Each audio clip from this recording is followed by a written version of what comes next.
इस कहानी के सभी पात्र, स्थान एवं घटनाएं काल्पनिक और मौलिक हैं। कहानी का उद्देश्य किसी भी धर्म या जाति विशेष को ठेस पहुंचाना नहीं है। किसी भी स्थान एवं घटना से कहानी का संबंध केवल संयोग मात्र है। शिकरितपुर में तेज बारिश हो रही थी और शाम के समय में भी अंधेरा छाया हुआ था। ऐसा लग रहा था मानो आज इंद्रदेव किसी बात से क्रोधित है। तेज बिजली चमक रही थी और बादल पूरे और जोर से गरज रहे थे। काफी खतरनाक माहौल बना हुआ था। इसी बीच शहर के बीचों बीच बनी हुई एक बिल्कुल नई बिल्डिंग की सीढ़ियों पर वो तेजी से भाग रही थी। उसकी सांसें तेज हो चुकी थी और वो हाँफ रही थी। उसके माथे से खून बह रहा था और उसके कमर तक के काले घने लंबे बाल पीछे की तरफ उड़ रहे थे। उसने एक काले रंग का कुर्ता पहना हुआ था और साथ में लाल रंग का एक चूड़ीदार। उसके चेहरे पर खौफ साफ नजर आ रहा था। उसकी आंखें घबराई हुई थी और वो खूब तेजी से भाग रही थी। वो 2 सीढ़ियों को एक साथ लांघ रही थी। भागते हुए वो छत के दरवाजे के पास जा पहुंची। उसने कांपते हुए हाथों से दरवाजा खोलना चाहा, लेकिन उसके हाथ इतने कांप रहे थे कि दरवाजे की नॉब उससे खुली नहीं रही थी। अचानक से नीचे सीढ़ियों से एक खास धुन वाली सीटी की आवाज आने लगी। इस सीटी के आवाज सुनकर उसकी आंखें बड़ी हो गई। उसके चेहरे पर पसीना छलक गया। उसने एकदम से नॉब को तेजी से घुमाया और फिर वो छत पर निकल गई। उसने एकदम से दरवाजे के बाहर से बंद कर दिया और फिर गहरी सांसें लेने लगी। उसने दरवाजे पर कान लगाया तो उस सीटी की आवाज वहां से आने लगी। उस लड़की ने अपने मुंह पर हाथ रख लिया और अपनी आंखें बंद कर ली। तभी अचानक दरवाजे की ठीक दूसरी तरफ से एक हल्की लेकिन सर्द और गहरी आवाज आई, वर्षा। एक जोरदार बिजली चमक उठी और वर्षा तेजी से दरवाजे से दूर हट गई। बारिश और तेज हो गई और तेज बादल गरगरा उठी। वर्षा पूरी भीग चुकी थी और वो आंखों में खौफ भरकर उस दरवाजे की तरफ देख रही थी। अचानक से दरवाजे पर जोर से दस्तक हुई और वर्षा की हल्की सी चीख निकल गई। एक तेज आवाज आई, इस बार, दरवाजा खोलो वर्षा। वर्षा वहां सुन्न खड़ी पड़ी थी और दरवाजे को घूरे जा रही थी। एक बार फिर आवाज आई, मैं कह रहा हूं कि दरवाजा खोलो वर्षा। वर्षा ने इधर उधर देखा तो उसे छिपने के लिए कोई जगह नहीं दिखी। वहां वो पूरी छत खाली थी। ठीक है, अगर तुम दरवाजा नहीं खोलोगी तो मुझे अपने तरीके से वहां आना पड़ेगा। वो आवाज फिर से गूंजी। वर्षा ने अपने हाथ हटा लिए मुंह पर से और गहरी सांसें लेते हुए दरवाजे की तरफ देखने लगी। अचानक से सब कुछ शांत हो गया, लेकिन वर्षा जानती थी कि ये तूफान से पहले की शांति थी। एक और जोरदार बिजली चमकी और दरवाजे पर एक तेज आवाज हुई। बाहर जो कोई भी था वो दरवाजा तोड़ने की कोशिश कर रहा था। वर्षा ने तुरंत इधर उधर देखा। अचानक एक जगह जाकर उसकी नजर जम गई। इसी के साथ एक और तेज आवाज आई और दरवाजे की नॉब टूट गई, लेकिन सामने कोई भी नहीं था। वर्षा वहां से गायब थी। वो अंदर आया। उसने भारी काले जूते पहन रखे थे और साथ में एक काली शर्ट और काली पैंट। उसके बाल माथे पर बिखरे हुए थे। उसने इधर उधर देखा, लेकिन वर्षा उसे कहीं भी नजर नहीं आई। वो आगे बढ़ा और वही दरवाजा के दूसरे तरफ खड़ी वर्षा ने एक लकड़ी से उसके सिर पर एक जोर का वार किया। वार सीधा उसके बाईं तरफ हुआ और वो लड़खड़ा गया। वर्षा ने चीखते हुए उस पर एक और वार करना चाहा, लेकिन वो पलट गया और एकदम से पीछे हटा। लकड़ी की तीखी नोक उसके बाजू पर शर्ट के स्टिकर से फंस गई और उसकी शर्ट वहां से फट गई। उसकी बाजू पर टैटू साफ दिख रहा था। उस पर एक ओम लिखा हुआ था और उसके ठीक ऊपर त्रितलिक पर महादेव का तीसरी आंख बनी हुई थी। अपने शर्ट फटते ही उसने वर्षा की तरफ देखा। वर्षा ने तुरंत एक बार और करना चाहा, लेकिन उसने लकड़ी पकड़ ली और तेजी से खींच ली। वर्षा के हाथों से लकड़ी टूट गई और उस साये ने लकड़ी छीनकर दूसरी तरफ फेंक दी। वर्षा की आंखें फिर से खौफजदा हो गई। उसने तुरंत खुले दरवाजे की तरफ दौड़ लगानी चाहिए, लेकिन उस साये ने आगे बढ़कर वर्षा को कमर से पकड़ा और घुमाकर दूसरी तरफ फेंक दिया। वर्षा ठीक रेलिंग के पास जा गिरी। वो साया ही पलट गया और उसने वर्षा की तरफ देखते हुए कहा, तुम बात नहीं सुनती हो ना किसी की। वर्षा की सांसें टूटने घुटने पर लगी पड़ी थी। उसने एकदम से बाएं की तरफ देखा और कहा, क्या क्या चाहते हो आखिर तुम मुझसे? क्यों कर रहे हो ये सब? वर्षा चीख पड़ी थी। उसे समझ नहीं आ रहा था कि आज तक उसके हाथ इतने प्यार से पेश आने वाला इंसान आखिर कैसे ऐसा हैवान बन गया। वो साया वर्षा की तरफ देखता रहा। फिर उसने कहा, क्या तुम नहीं जानती कि मैं क्या चाहती हूँ? मैंने तुम्हें बार बार कहा, 1000 बार कहा, लेकिन तुमने मेरी एक नहीं सुनी। तुम बार बार मुझे चोट पहुंचाती रही हो और अब देखो, आज मैं अपनी चोट का हर हिसाब लेने आ चुका हूँ। वर्षा, मैं तुमसे हर चोट का हिसाब लेने आ चुका हूँ। वर्षा ने कांपती हुई आवाज में कहा, तुम पागल हो चुके हो। उस साये ने एक खौफनाक हंसी हंस दी और कहा, और इसकी वजह क्या है? तुम ही इसकी वजह, हर वो इंसान जो मेरे करीब था, तुमने उसको मार डाला। तुमने सबको मार डाला। वो एक किरदार था। वर्षा चीख पड़ी। वो सिर्फ और सिर्फ मेरी कहानी का एक किरदार था। आखिर तुम क्यों नहीं समझ रहे हो? साई ने भी उसके सुर में जवाब दिया, वो सिर्फ किरदार नहीं था, वो मेरी जिंदगी थी जिसे तुमने छीन लिया।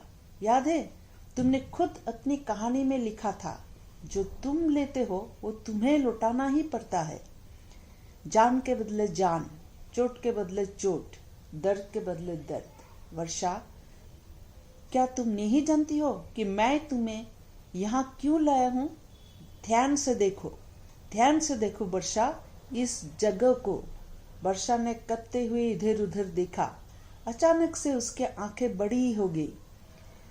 उसने एकदम से साई की तरफ देखा और कहा, तुम ऐसा नहीं कर सकते हो। तुम ऐसा बिल्कुल भी नहीं कर सकते हो। साया उसकी तरफ बढ़ने लगा। उसने कहा, जब तुम कर सकती हो तो मैं क्यों नहीं वर्षा? जब तुम उसे चोट पहुंचा सकती हो तो मैं तुम्हें क्यों नहीं पहुंचा सकता हूँ? तुम्हें भी तो पता होना चाहिए ना कि जब कोई बिल्डिंग से कूदता है तो कैसा लगता है। वर्षा सुन पड़ गई। वो पीछे की तरफ खिसकने लगी। अचानक से उस साये की चाल तेजी हुई और उसने दस्ताने पहने हाथों से एकदम से वर्षा की बाजू पकड़ ली वर्षा ने एकदम से उसके कलाई में दांत गड़ा दिए, लेकिन उस साये ने वर्षा को नहीं छोड़ा। उसने दूसरे हाथ से वर्षा का गला पकड़ लिया और सीधा वर्षा को रेलिंग से लगा दिया। वर्षा की पीठ जोर से रेलिंग से जा लगी और उसकी आंखें बंद पड़ गई। साये ने उसकी गर्दन पकड़ी हुई थी। अचानक से वो आगे आया और उसने बिल्कुल हल्के से वर्षा के कान कहा, अब मैं वो कहानी लिखूंगा। उस कहानी को एक नया अंदाज मैं दूंगा वर्षा। मैं हर उस किरदार को वापस लाऊंगा जिसे तुमने मुझसे छीना। वर्षा की आंखों से आंसू निकल पड़े जो बारिश में धुल रहे थे। अचानक से उस साये ने एकदम से गर्दन से पकड़कर उठाया और वर्षा की आंखें बड़ी हो गई। उसने आखिरी बार छूटने की कोशिश की, लेकिन उस साये ने उसे उस 35 मंजिला इमारत की छत से सीधा नीचे फेंक दिया। वर्षा नीचे गिर रही थी और बारिशों की बूंदें उसके चेहरे पर पड़ रही थी। उसकी आंखें बंद पड़ गई। उसने इस अपने परिवार को याद करना चाहिए, लेकिन वो अपने किरदारों को याद कर रही थी। उसके कोई सारे किरदारों का सफर अब अधूरा छूटने वाला था और कोई किरदार तो उसके दिमाग में दफन होने वाले थे। क्या अब उसका सफर भी वैसा ही होने वाला था जो उसके किरदारों का था? उसके कोई कहानियों में भूत मुख्य किरदार होते थे। आखिर वो एक मशहूर हॉरर लेखिका थी, वर्षा द्विवेदी।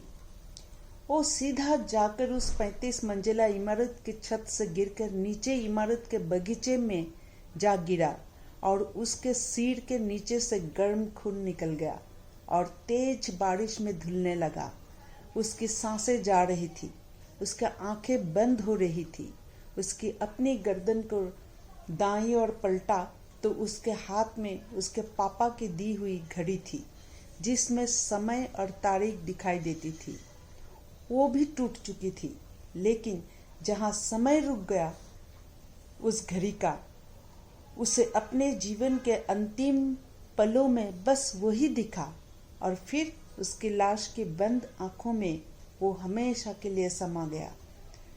शाम के 5:55, 12 जनवरी। 1 साल बाद शाम के 5:55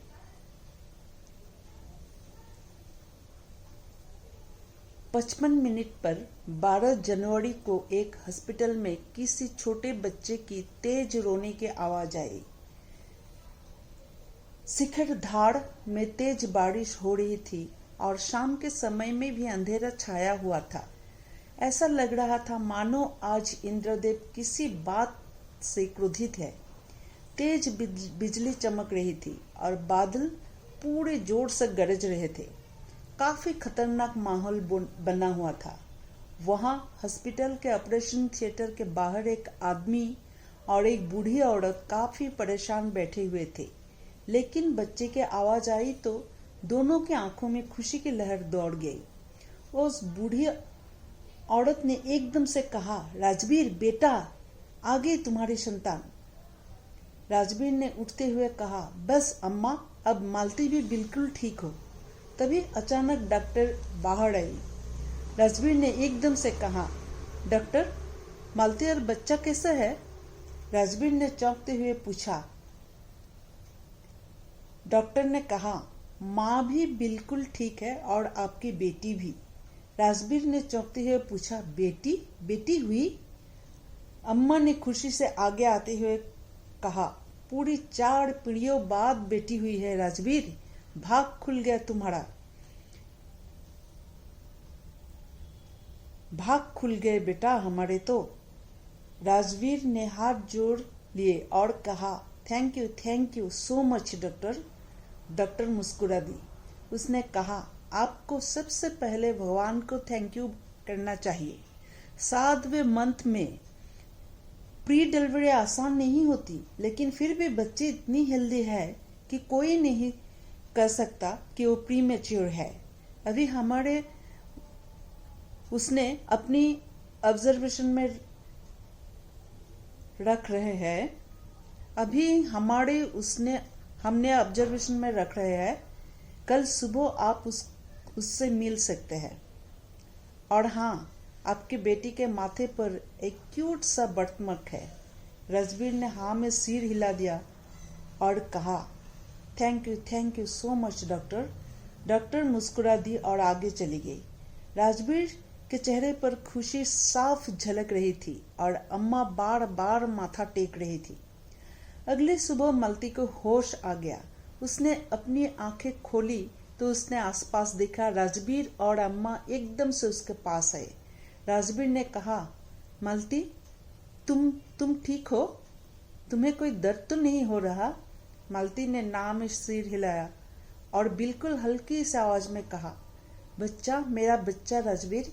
राजवीर मुस्कुरा दिया। उसने कहा, बेटी हुई है मलती और बिल्कुल ठीक है।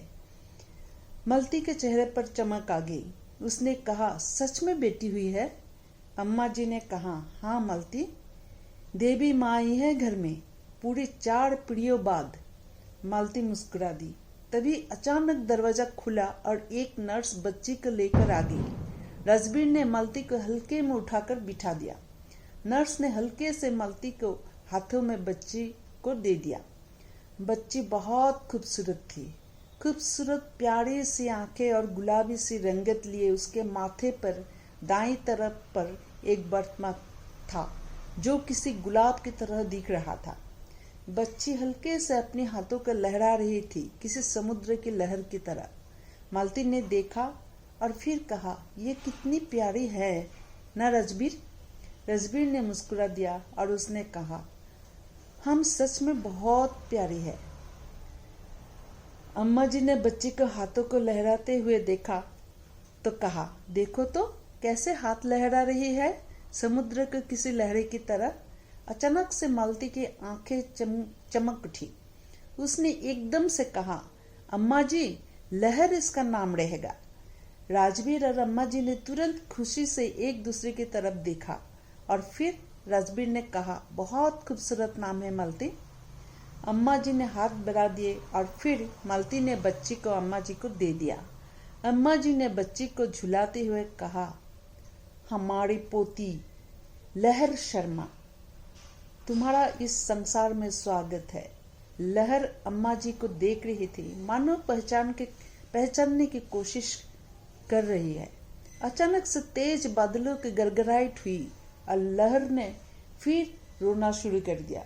ऐसा लग रहा था मानो ये बादलों की गड़गड़ाहट उसे खौफ से भर रही है।